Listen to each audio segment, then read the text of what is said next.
Hello everyone, how are you? Hey, the match was also what happened on Friday Night SmackDown WWE main event for July the 29th, 2022, as well as what I thought of the matches at SummerSlam that happened the night after, which I watched with my good friends Joji Graves, Daniel, Valerie, Hatter.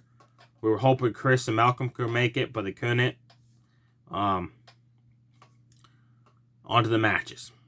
On main event, Asuka was on main event this week. That was huge. Asuka's a big name in the WWE. To have her on main event, which was good for the audience.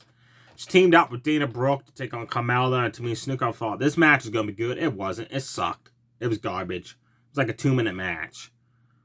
Dana Brooke got Simone dropped by Tamina, super kicked by Carmella, who grabbed her hold of her hair, then slammed her down. Fine, Asuka tagged in, clean house on Carmella with the palm strike combo she does. Then she sunset flip Tamina for the 1-2-3, but the referee stopped. Didn't stop. He just stood there. Then, I'm supposed to count. Then Tamina was underneath the bottom rope, so I don't know why the referee was counting. So they had to reposition themselves. That wasn't good to see on live TV.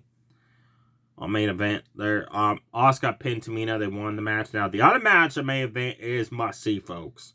Mustafa Ali and Cedric Alexander teamed up to take on T-Bar and Akira Tozawa.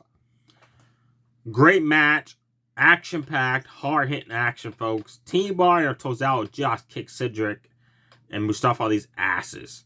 As soon as that bell rang, T-Bar hit a spinning big boot on Cedric and then just blasted him with hard justice, a sit-down chokeslam he does. Then Tozawa took her right to Mustafa Ali, cannonball off the ring apron to the outside, and a nice enziguri kick on him. They isolated Cedric, worked on him for quite a bit. Tozawa did a nice spin kick on him. The T-Bar just floored him with a clothesline. Cedric did a nice, he ducked as T-Bar and Tozawa ran at him. He ducked and did the handspring off the ropes to the clothesline. But it didn't connect. And instead, T-Bar and Tozawa just blasted him with a double team clothesline. Mustafa Ali got in, took care of Tozawa with some kick and punch strikes, some high flying moves off the ropes. He ended up hitting Tozawa with the 450 splash to win the match for his team. Now on to SmackDown. Drew McIntyre took on Sheamus, and I'm going to call it a hardcore match, no holds barred. The winner faced Roman Reigns and Brock Lesnar, Clash of the Castle. I did not care for this match at all because I've seen these guys face each other throughout the years so many times that whatever they do now, it's not exciting to watch because I've seen it constantly throughout the years. Pete Dunne got involved. McIntyre took care of him. Ridge Holland got involved at one point. McIntyre back body dropped him through a table outside the ring. At one point, Sheamus delivered white noise off the top rope. That was cool to see. Then he grabbed his shillelagh, same as Ridge Holland did. And they hit Drew McIntyre in the face and across the back with it combo. McIntyre fought back. Eventually put Sheamus through a table inside the ring. Then hit the Claymore kick for the 1-2-3 to become the number one contender.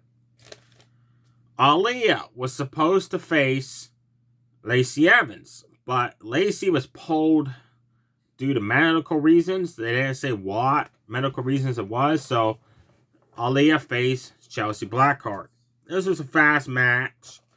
Aaliyah hit rapid fire forearms, knocking Chelsea into the ropes and clotheslined her outside the ring. Then did a new fast press off the ring apron to the outside, taking it to Chelsea Blackheart, who then grabbed hold of her and just slammed her face first into the ring post and tossed her back of the ring and slammed her face first in the turnbuckle. Then grabbed hold of her and delivered a nasty looking DDT, which is called, I guess, is a new finisher called Never Wake Up. And Chelsea Blackheart won the match because Aaliyah did not wake up. Speaking of the win on SmackDown, Sonya Deville teamed up with Natalya to take on Liv Morgan and Ronda Rousey. Really great match, folks. Check this match out if you haven't seen it yet. Liv did a nice drop kick on Sonya into a corner, then did a Matrix move as Sonya came out of the corner, then turned around and just blasted her over a clothesline. Natalya got in and snapped suplex Liv Morgan. Liv rolled out of the ring to regroup. Natalya slid right out of the ring, got a hold of a snap suplexed her on the ramp. That looked painful. They isolated Liv, punished her for a while. Natalya kicked her 3 times in a row in the guts. Liv got away, refused to tag out. And Sonya tagged in, just floored her with a shining wizard. Again, Liv Morgan had a chance to tag out, but she didn't. And again, she suffered the consequences. Natalya tagged in, Liv didn't see it, turned around. Natalya floored her with a distance clothesline. Finally, Ronda Rousey had enough. Tagged herself in, cleaned house. Piper's Pit on Natalya. Liv Morgan got in, hit Oblivion. Liv hit Oblivion on Natalya as Ronda Rousey hit Piper's Pit on Sonya Deville. That Ronda won the match by making Sonya tap out. New Day took on the Viking Raiders. They finally had a match. Good match, folks. Check this match out. It was short. I wish it went longer, but it was good for what it was. Xavier Woods had a nice leap up takedown slam on Arva. Then he tagged in Corbin. Then did a double team drop kick on him. Then Eric got in. And Xavier Woods slingshot off the ropes or a tornado DDT onto him. Eric just caught Xavier Woods with a right hand. Just smoked him. And Xavier Woods he had spaghetti legs there after that, folks. New Day had a double team front suplex frog splash on Eric. Arva got in, broke it up in the nick of time. They double team powerbomb Kofi Kingston for the 1-2-3. Eric blasted Xavier Woods with a running knee to the face. After the match,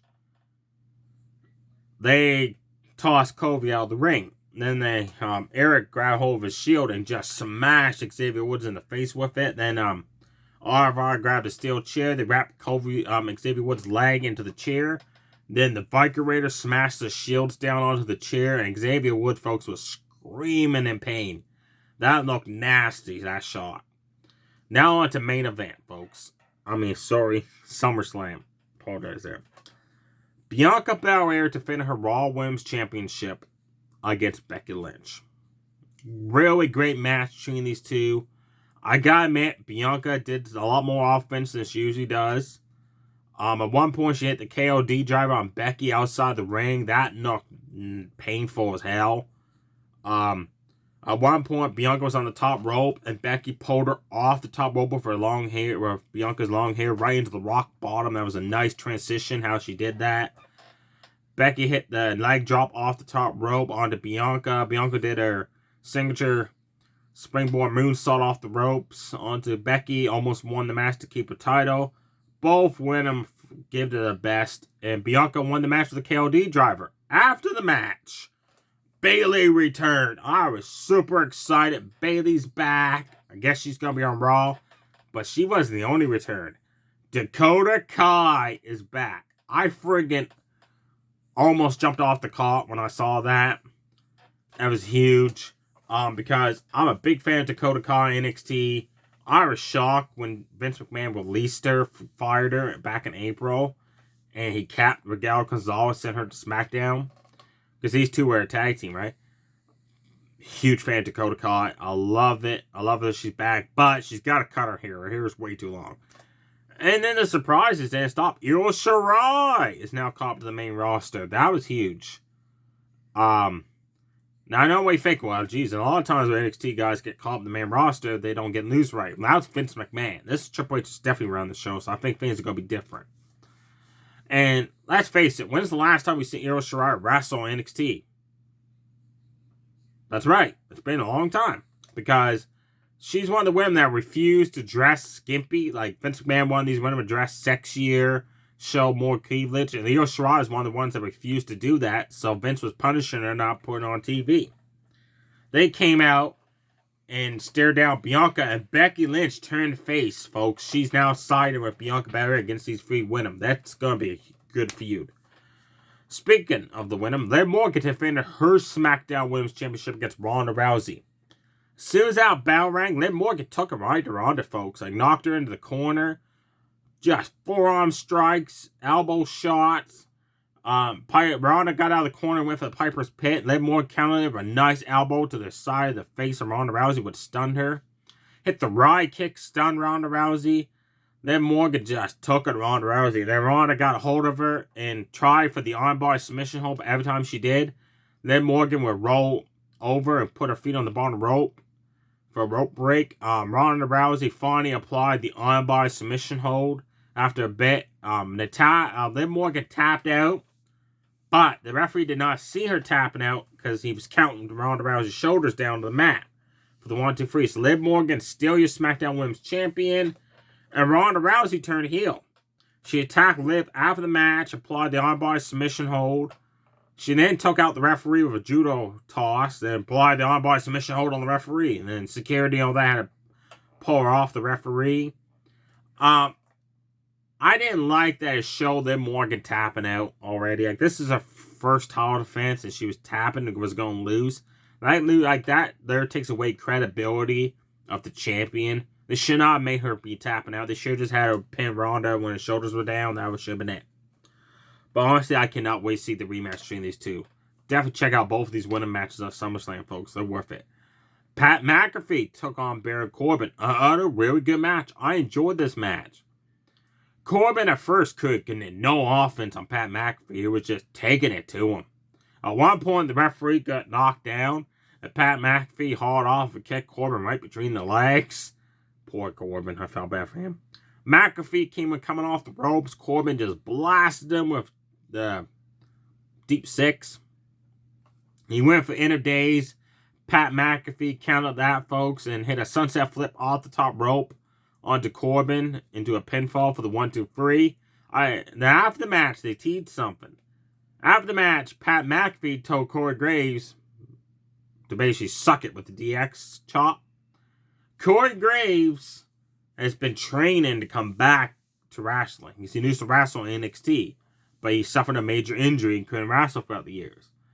But he's been wanting to come back. He's been training. This could be really good. If Corey Graves leave Raw, because Raw don't need a free-man announce team, have him go to SmackDown side of Baron Corbin. They could continue the feud of Pat McAfee. I could see McAfee versus Corey Graves. That should be a good match. Now the matches on SummerSlam that were not good, folks. The new Judgment Day.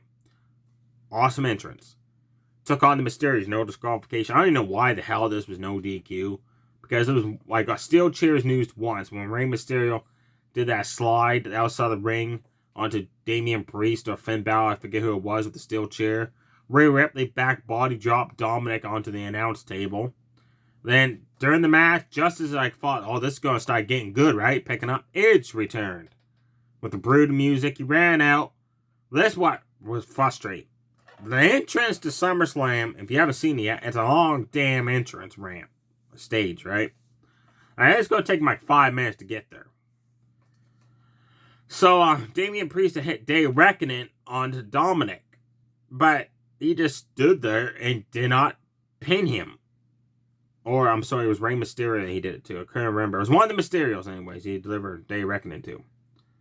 So, they allowed Edge time to get to the ring. He speared Finn Balor, speared Damian Priest. Then Mysterio hit the 619. Picked up the win for the 1-2-3 for his son, him and his son. And Edge stood there celebrating with them. Judgment Day, if they don't start winning matches soon, they're going to be buried. And now that I think of it, Judgment Day needs a new member. Because if you think about it, Rhea Ripley can't wrestle the guys, right? Like, she can, but they won't let her. So, who's going to join Judgment Day now against the Mysterios and Edge? I'm kind of curious who it is. Let me know below in the comment section who you think it is. Paul Logan had his very first singles match in WWE against The Miz. This was a terrible match because The Miz Hardy did no offense. It was all Paul Logan doing high-flying moves. Like a top rope swanton bomb on the outside. Top rope crossbody. Hit the phenomenal form off the ropes. Like, The Miz is a great talent. That guy should be allowed to do something. He did try to cheat. This was weird. He grabbed a hold of like a backstage pass, like news reporters put over the neck and that to get into access into buildings and stuff for interviews. He used something like that to hit Paul Logan. Like, how in the hell is that going to knock Paul Logan out for a 1-2-3? Paul Logan ducked it, hit the Skull Crusher finale on The Miz for the 1-2-3. Like I said, this match ain't worth watching, folks. Like, don't get me wrong, Paul Logan showed that he's a good high flyer, but The Miz should have some offense in. Bobby Lashley defends the United States Championship against Austin Theory. Before the bell rang, Austin Theory attacked Bobby Lashley in the corner and just beat the shit out of him with that briefcase. Finally, the bell rang. Austin Theory was all over Bobby Lashley. Took it right to him like a dropkick right to the face, knocked him down, sent him to the outside, threw him into the barricade back first, just beat up Bobby Lashley. He targeted the back, which was where he was hitting him with the briefcase before the bell. Rolled Bobby Lashley back to the ring. At one point, he did that rolling dropkick he did. That was nicely well done. Bobby Lashley speared Austin Theory. Theory has managed to kick out before the free count. That Austin Theory went for the TKO. Bobby Lashley countered it into a Guerrero press slam and tossed him into the air and then caught him coming down into the master lock and won by submission. So Bobby Lashley kept his United States Championship. We were supposed to have Seth Rollins versus Matt Riddle, but due to injury, Matt Riddle was not allowed to compete. They did like a brawl in the ring and Seth Rollins curb stomp. I cannot wait to see these two go at it one-on-one at Clash of the Castle, which I now guess that's what's going to happen. To give time for Matt Riddle to heal up. The Profits took on the Usos for the tag team titles with Jeff Jarrett as the special guest referee. This is Jeff Jarrett's hometown, Nashville, Tennessee. He did not get a good ovation at all, a standing ovation. At Money in the Bank, these two guys stole the freaking show, and this match was terrible. It lacked excitement. Like the match of Money in the Bank, like I said, was great. This match was dull. Yeah, that's only one way I can say, but it was a dull match. Like, the Usos beat the Profits when they had a double-team super kick on Daniel Dawkins outside the ring. Rolled him in the ring, hit the 3D on him because Montez Ford was too busy resting outside the ring over the barricade. After the match, they were teasing to break up the Profits. You could tell Montez Ford was pissed off that they had lost the game. And Daniel Dawkins looking at him like, no, man, we got this. And Montez Ford looks like, I'm going to smoke you one. Well, if they finally give Montez Ford what he wants, which is a singles run, Daniel Dawkins is going to whoop Montez Ford's ass every time. Because honestly, Daniel Dawkins is a lot better athlete than Montez Ford, in my opinion. I'm not the only one that thinks that. And because Montez Ford will win all the singles matches, I don't want to see the Profits break up. Profits would make sense to be the ones to beat the Usos for the tag team titles. So have both members of the Profits turn heel, not just Montez Ford, have both of them turn heel. That's what they should do. Last man standing between Roman Reigns and Brock Lesnar. I can't tell you how that match won because the pay-per-view went over the 3-hour time limit and I got picked up. So I've yet to see the match, but I did catch the tail ending, which looked like the ring was lifted up by a tractor for Brock Lesnar. I did see Roman Reigns keep the goddamn title belts. So I almost barfed in the ring in there. I almost threw up when I seen that when Roman Reigns left for both titles. But yeah, I can't tell you how the match was. I'm sorry, folks. But definitely on SmackDown, check out the women's tag match. The New Day against the Viking Raiders.